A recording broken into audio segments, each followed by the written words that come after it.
Hello students, exercise 7.2 का ये question number 2 है।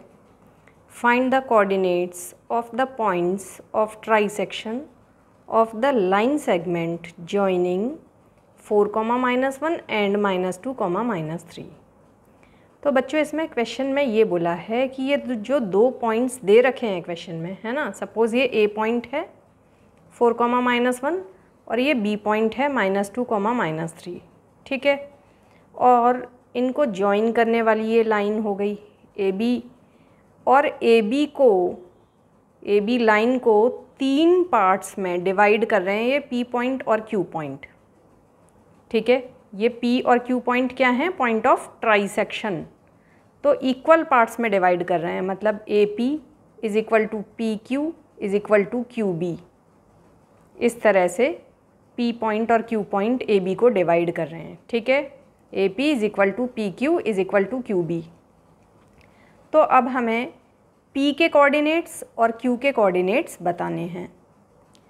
तो बच्चों इसमें सबसे पहले पी के कोऑर्डिनेट्स निकालते हैं। अब देखो बच्चों, पी के कोऑर्डिनेट्स निकालने के लिए हमारे पास ये ए के कोऑर्डिनेट्स पता ही हैं, बी के भी पता हैं हमें, ठीक है। ये x1 y1 हो गया और ये x2 y2, और रेशियो क्या हुआ? m1 रेशियो m2 क्या हुआ? 1:2, ठीक है। ए पी 1 है और पी बी 2 है। तो अब for P m1 ratio m2 1:2 लिख लिया, और x1 y1 क्या हुआ? 4, -1, ये जो ए के कोऑर्डिनेट्स हैं वो x1 y1 हो गए, और b के जो कोऑर्डिनेट्स हैं -2, -3, ये x2 y2 हो गए, ठीक है।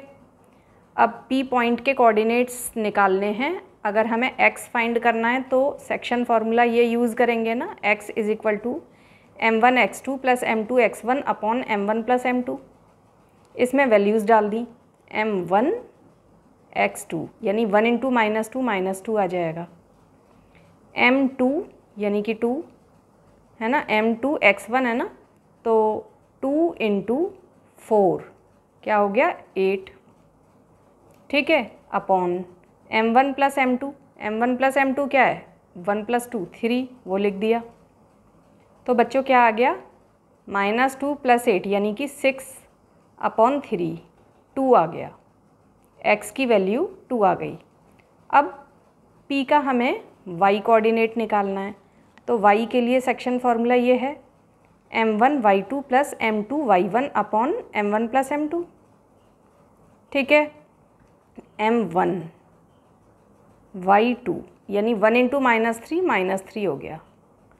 फिर m2 y1 यानी 2 इंटू -1 क्या हो गया? -2, वो लिख लिया, अपॉन m1 प्लस m2 यानी 1 + 2 क्या हुआ? 3, वो लिख लिया। तो बच्चों ये हो गया -3 -2 यानी -5/3, ठीक है। तो x की वैल्यू 2 आई है, y की वैल्यू -5/3, तो p के कोऑर्डिनेट्स आ गए बच्चों 2, -5/3, ठीक। अब q के कोऑर्डिनेट्स निकालने हैं हमें।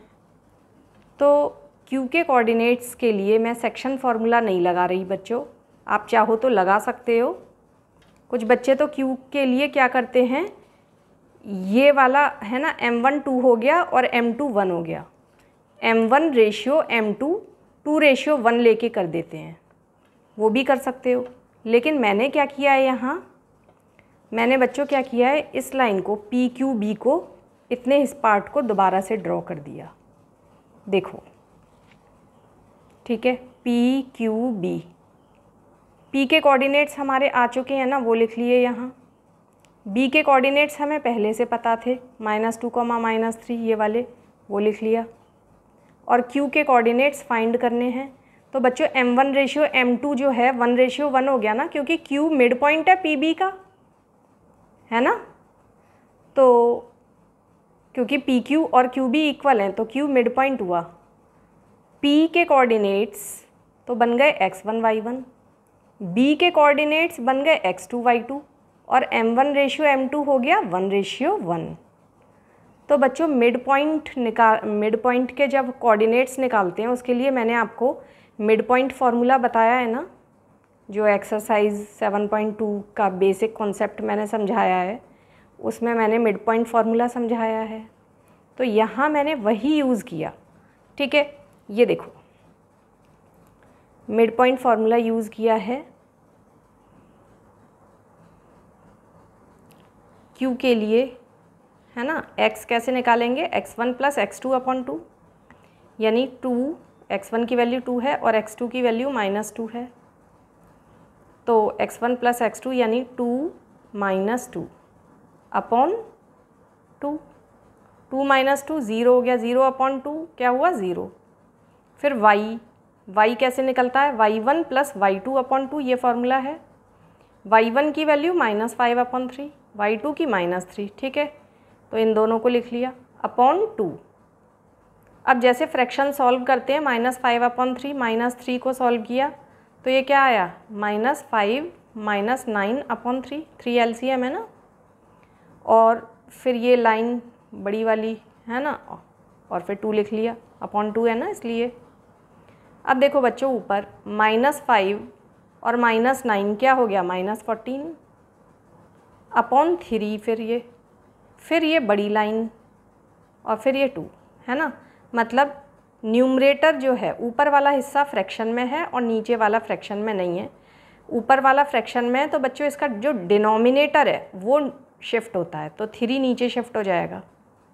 ठीक है, ये हो जाएगा -14 अपॉन 2 × 3, 2 से 14 कट जाएगा, 7 आ जाएगा, तो ये आ गया -7 अपॉन 3।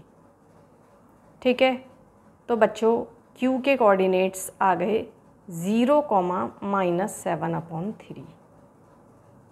ठीक, P के कोऑर्डिनेट्स पहले आ गए थे, Q के ये आ गए, और इस तरह से हमारा क्वेश्चन सॉल्व हो गया। ठीक है, ये देखो पूरा क्वेश्चन आपको दिख रहा है।